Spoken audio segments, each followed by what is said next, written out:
Welcome to another video.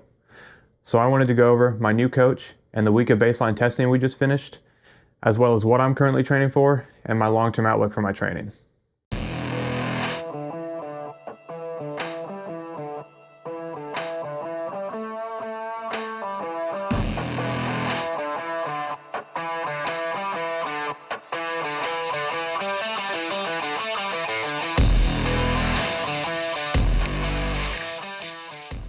I trained with a group of people from when I first started playing basketball in 4th grade to when I started running cross country and track in middle school, all the way to when I stopped training seriously in 2018 after joining the Navy and getting to my job training.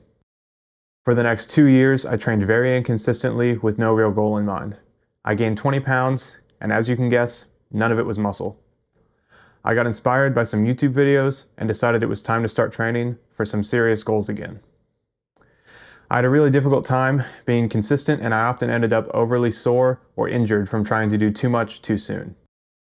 That's when I decided it was time to get some professional help. A friend of mine had a coach he used to train for some Army courses he went to, so he gave me her number and we were off to the races. Having a coach gave me the accountability I needed to stay consistent, and having professional programming kept me from getting injured.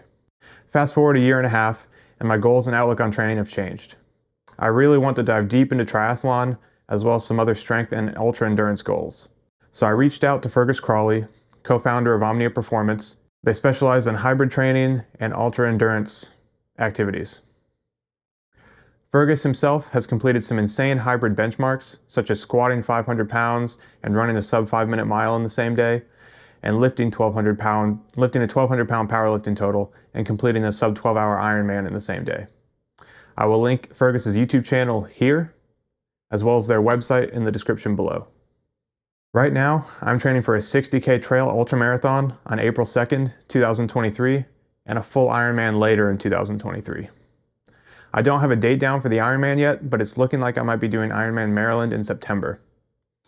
I'm looking into a few others, but it really comes down to the logistics of travel. Monday, we had a lower body work capacity assessment. It consisted of 2 heavy single squats, and then 60% of the heavy singles every 10 seconds until failure. This was horribly painful. My arms went numb within 30 seconds, and my legs were sore most of the week.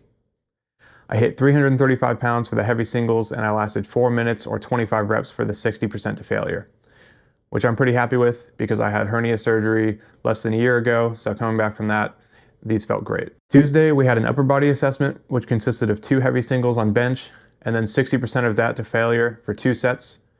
After that, it was max pull-ups in 45 seconds and max chin-ups in 45 seconds, max push press and barbell rows with 135 pounds to failure, twice overhand and twice underhand.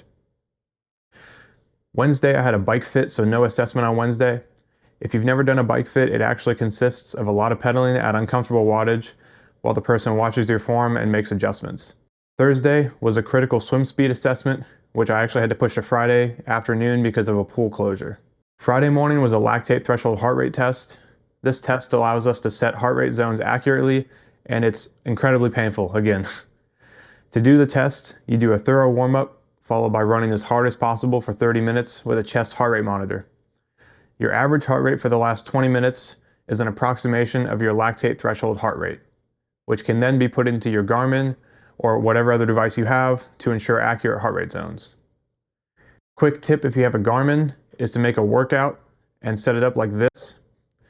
This will auto-lap your watch after the first 10 minutes, and it will allow you to easily find your average heart rate for the final 20 minutes. Once you start the 30 minutes after the warm-up, you don't even need to look at your watch. You just have to worry about running as hard as possible for the whole 30 minutes.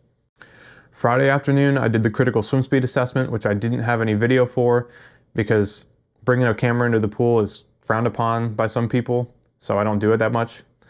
But it consisted of 1,100 total yards of swimming, but the test itself was 400 yards as hard as possible, a minute rest, 100 yards easy, a minute rest, and then 200 yards as hard as possible. Saturday, I had a rest day, and then Sunday, which was this morning, I had a low intensity steady state or LISS test. This was 45 minutes of steady running at a heart rate of 145 to 150 beats per minute. This was about testing my aerobic efficiency, not how fast I could go, and these tests normally feel pretty slow. Overall, I'm really happy with the week, and I'm looking forward to the rest of my training with Fergus. His company, Omnia Performance, consists of some amazing individuals and an awesome community. I'll be making videos on how my training is going, the lessons I learn, and fingers crossed, the goals I hit. I'm not an elite athlete and I don't have a whole team of people behind me. I'm an everyday person with a 9-to-5 job. I have the support of my wife and I have coaching that I pay for. But other than that, I don't have any other help. My goal is to do some awesome things and showcase them to all of you to hopefully inspire you all to go out and crush your own goals. If you want to see more, definitely like and subscribe, as well as follow me on my other social media accounts, which are linked below, to see a more day-to-day view of my training, and I look forward to seeing you all in the next video.